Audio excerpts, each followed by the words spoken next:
නවෝදය රෝහලට අලුතෙන් හඳුන්වා දුන් EEG පරීක්ෂාව පිළිබඳවයි.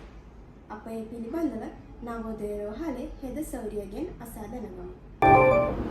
ආයුබෝවන් මම නවෝදය රෝහලේ හෙද සෞරිය ප්‍රමෝදා පංචාලි. අපේ රෝහලට අලුතින්ම තුන සේවාවක් තමයි EEG එහෙම නැත්නම් ඉලෙක්ට්‍රෝඑන්සෙෆලෝග්‍රෑම් කියලා කියන්නේ. අද මම කතා කරන්න යන්නේ සම්බන්ධව. මොලේ තියෙන නියුරෝන්ස් එහෙම නැත්නම් ස්නායු සෛල පණිවිඩ හුවමාරු කරනවා එක්ක රසායනික ක්‍රමය භාවිතා කරලා. එහෙම නැත්නම් විද්‍යුත් ක්‍රමය භාවිතා කරලා. මේ EEG මගින් කරන්නේ මෙන්න මේ විද්‍යුතිය මගින් හුවමාරු වන පණිවිඩ මැනීම. ඒකෙදි කරන්නේ අපේ හිසට ඉලෙක්ට්‍රෝඩ කිහිපයක් සම්බන්ධ කරනවා ජෙල් මගින්. ඒ සම්බන්ධ කළා තමයි මේ පරීක්ෂණය කරන්නේ. විශේෂයෙන් අපස්මාරය වලිප්පුවෙන් රෝග හඳුනා ගන්න මේ පරීක්ෂණය කරනවා. ඊට අමතරව මොලේ හට ගන්නා විවිධ ගෙඩි හඳුනා ගන්න මේ පරීක්ෂණය කරනවා. ඒ වගේමයි මොලේට විස බීජයක් ඇති ගියහම ඇතිවන එන්කෙෆලායිටිස් තත්ත්වෙදිත් මේ පරීක්ෂණය කරනවා. ඊට අමතරව අංශ භාගය, මොලේ හදිසි රුධිර වහනයක් සිදු වුණොත් ඒ බලන්නත් මේ පරීක්ෂණය කරනවා. ඊට අමතරව කුඩා දරුවෝ අතර පවතින රෝගයක් තමයි මතක තබා ගැනීමේ ගැටලු. ඊට අමතරව ඔවුන්ගේ හැසිරීමේ තියෙන විවිධ ගැටලු. ඒ අඳුන ගන්නත් මේ EEG පරීක්ෂණය කරනවා. දෙමාපියන්ට ඇති වෙන ප්‍රශ්නයක් තමයි මේ පරීක්ෂණය තුළින් තමන්ගේ දරුවාට වේදනාවක් ගෙන දෙන්නේ.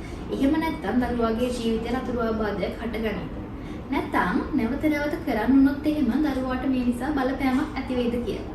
ඒ නිසා ගොඩක් දෙමාපියෝ මේක කරන්න බයයි. පැහැදිලිවම කියන්න ඕන මේ පරීක්ෂණයෙන් කිසිම ජීවිත බලපෑමක් ජීවිත හානියක් වෙන්නේ නැහැ. මොකද මම කලින් කිව්වා වගේම මේ පරීක්ෂණය කරන්නේ ලෝහම ඉලෙක්ට්‍රෝඩ කිහිපයක් හිසට ජෙල් මගින් සම්බන්ධ කරනවා. ඒ කියන්නේ මේක non invasive safe procedure එකක්. කිසිම වේදනාවක් දරුවට ඇති වෙන්නේ නැහැ. ඊට අමතරවයි කිසිම කීරණකට නිරාවරණයමක් සිදු වෙන්නේ නැහැ. ඒ නිසා දෙමාපියෝ මේ සම්බන්ධයෙන් කිසිම වෙලාවක බය වෙන්න ඕනේ නැහැ. නැවත නැවත කරා කියලා එහෙම කිසිම අතුරු ආබාධයක් ඇති වෙන්නේ නැහැ. මේ පරීක්ෂණය කරන්නේ කොහොමද? මම කලින් කිව්වා වගේම මේ පරීක්ෂණය කරන්නේ ලෝහම ඉලෙක්ට්‍රෝඩ කිහිපයක් හිසට සම්බන්ධ කරලානේ. ඒ නිසා හිසේ පිරිසිදුකම ඉතා වැදගත්.